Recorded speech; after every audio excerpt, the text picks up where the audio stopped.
Whoa, what is growing on when you look at that jungle? So it has been a minute since I picked up the camera here at the home farm.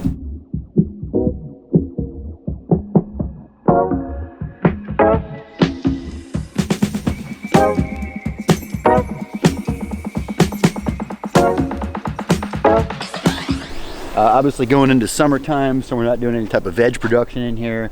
I've got cover crop of iron clay cowpea. Still kind of got some Mombasa hanging on. That is a random Mombasa, which I gotta say, guys, when you look at the two grasses, the difference in that vetiver grass being that little thin, tiny blade compared to the blade that's on the Mombasa, it's just unbelievable. That stuff is super tough. I actually dug a couple of clumps up, separated it in some pots, kind of growing it as a clumping grass. This beast stuff is ready to be cut. We've been getting a ton of bananas out of here. All the avocados are covered in fruit. Nitrogen fixtures are coming back pretty well. Did good with loquats this year. Did really good with mulberries. Persimmons haven't done too much in here. Moringa's doing pretty good. But this little system's rocking. Definitely looking good. I wish I had some more time for maintenance. That's the story of my life. Not enough time in the day. But guys, we had a brutal dry season. If you look ahead of me here to the south, this is that buffer hedge. This is the native Simpson stopper. This is supposed to be a native hedge here in Florida. This was established. I mean, I've had this here for a couple of years. This thing fried up in our dry season. I mean, this was all, when I tell you brown, literally 2 weeks ago. We just started getting the rains. I actually have irrigation down there. Just haven't used it in years that I had to dig up and get working. Try to get this hedge to come back to life, and I'm sure it's going to push back out, but you could tell it definitely took a little beating from our dry season. Like many things around the farm, I felt like a pretty bad dad this dry season. I mean, it was like almost feeling like a murderer, walking around the farm and seeing all of these cherry the Rio Grandes and loquats in particular. Mulberries didn't show anything. Starfruits kind of started to get yellow leaves, but from the lack of water. We were definitely dry.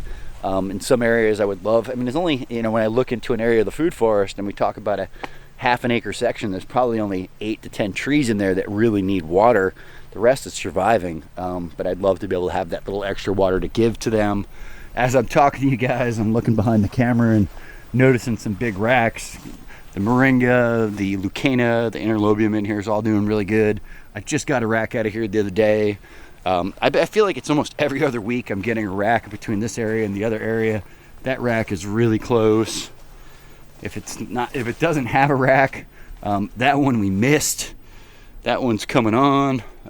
This area has been pumping. Dwarf Namois does absolutely amazing. If you haven't tried that banana, it is a mind-blowing banana. Literally tastes like kiwi strawberry. Most people I hand that to.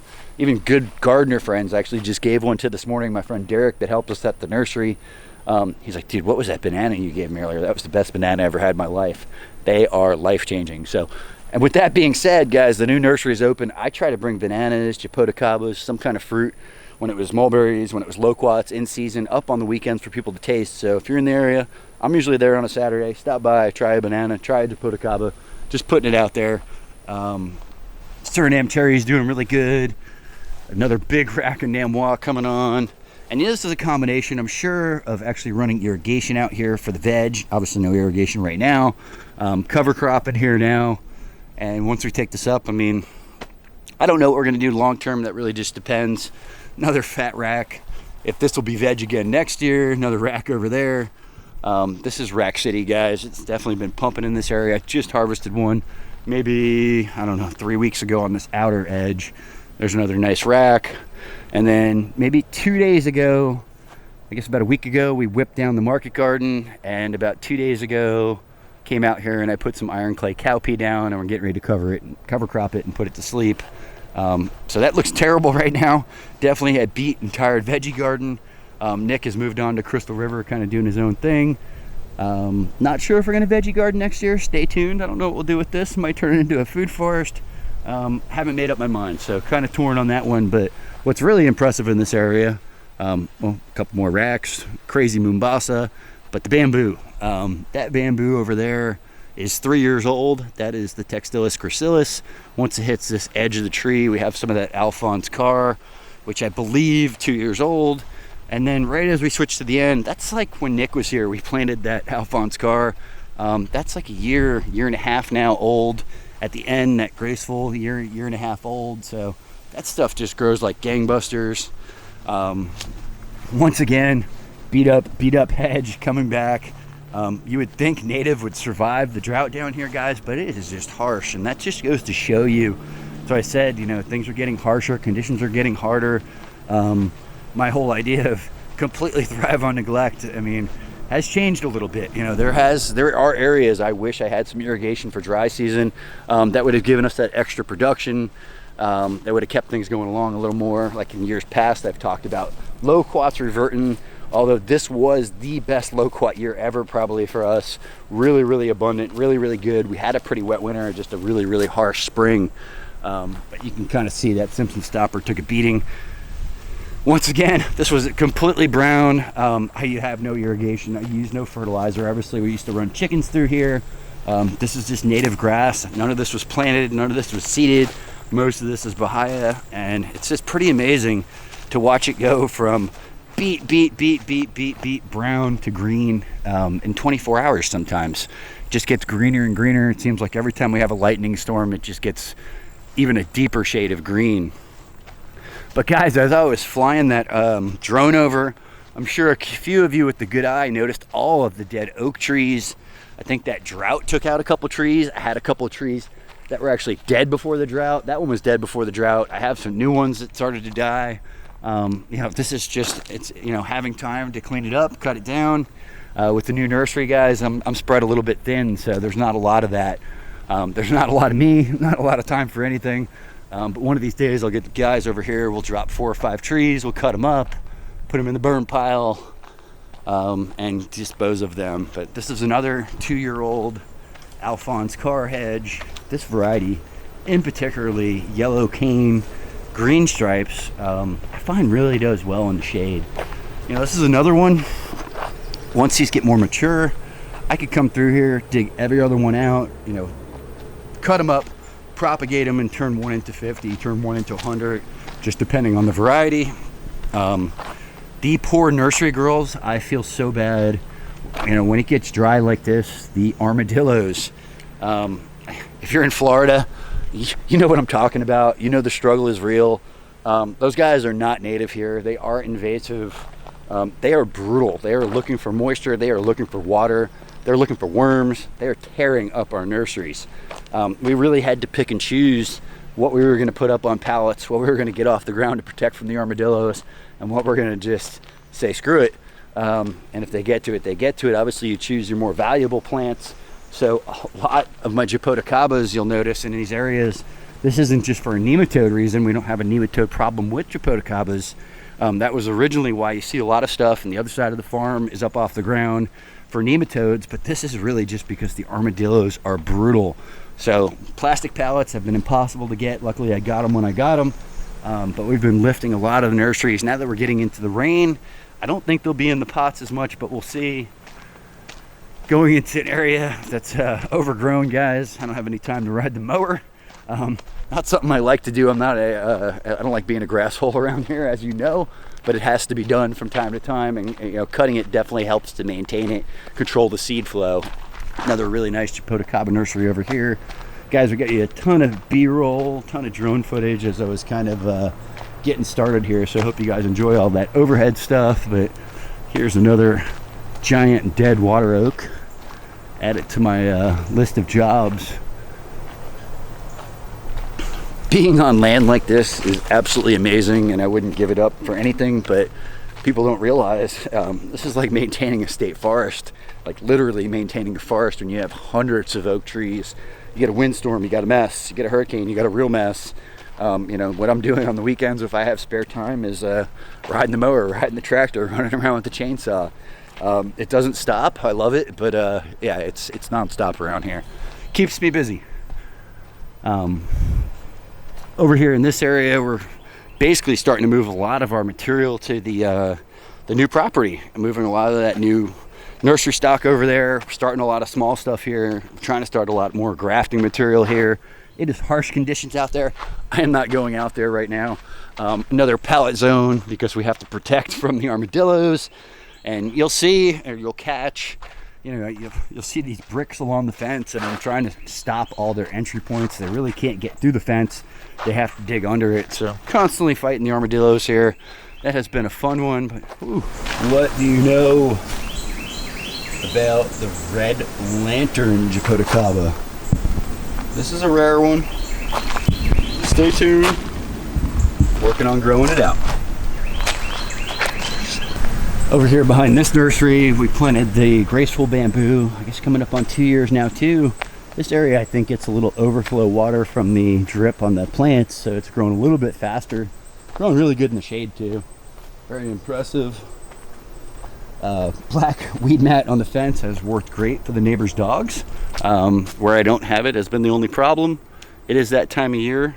If you know, you know. Spiral gingers. These are delicious. These flowers are edible. And the pro tip here is you have to get that little red ring around the end. I swear it's extra sweet if you can get that ring. Really crunchy, pretty sweet, a little bit of sour when you get more towards the top. They're quite delicious, nice garnish on a plate. They're pretty too.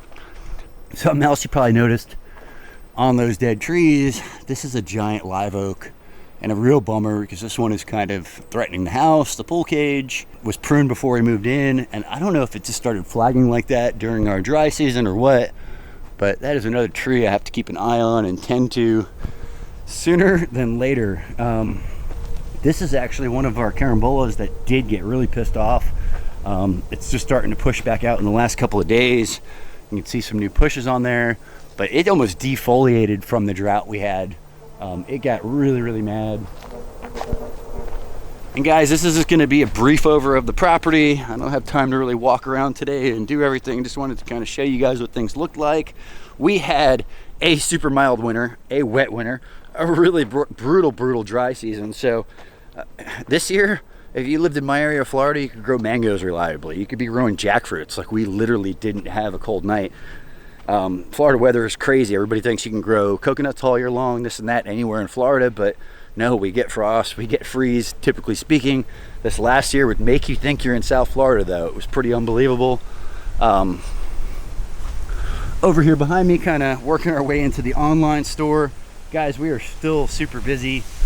Shipping live plants every Monday, sometimes Tuesdays, depending on how many packages we have, where they're going.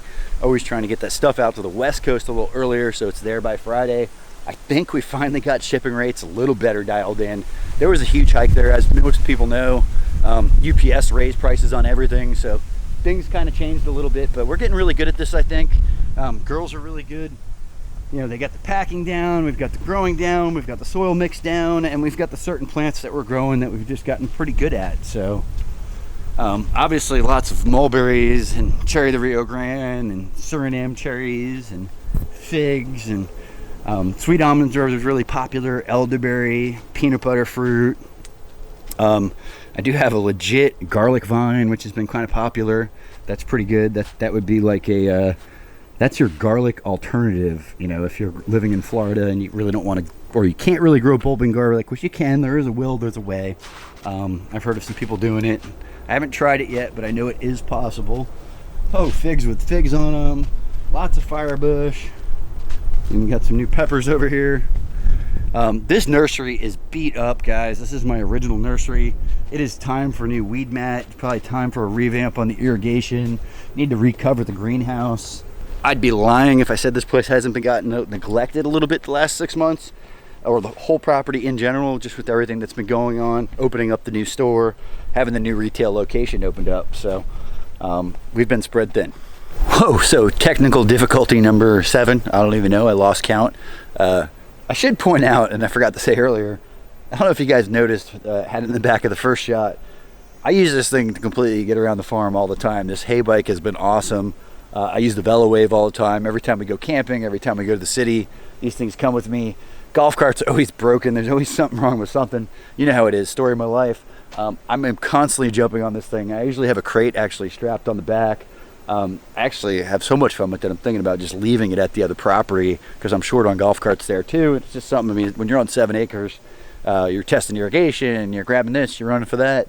You obviously cover ground a little quicker on that. So shout out to Hey Bike, thanks again. Yeah, I get literally emails weekly from e-bike companies, and I'm not obviously a e-bike channel, so I don't know why. But there is a trike on there now that's been catching my eye, which could put a trailer hitch on it. Thinking about trying out. Let me know what you guys think down below. But maybe we'll keep the e-bikes every few months. But camera died when I was over here by this starfruit tree. And this is still the stunner winning starfruit here on the farm. It defoliated a little bit too. It's one of the only starfruits I haven't top worked or completely cut down. I did all the ones by my house over the last couple of months, and this one's going to get cut back harshly too. This is one of our heaviest producing trees on the property, and it's just a little pissed off right now, coming out of that drought. Starting to finally put on some new growth here, you know, that we're getting some rain. There was recently a couple of air layers on there. I don't even know who took those. And you can see the top of the tree, wherever it's getting winded, it is super beat up. But I think I'm actually gonna sit down and get you guys a little bit of audio, stay out of those harsh sun areas. We got a ton of B-roll inside the greenhouses. I talked about the online store a good little bit. Thank you guys for all the support. Those that have been buying plants, I haven't talked about this stuff in forever.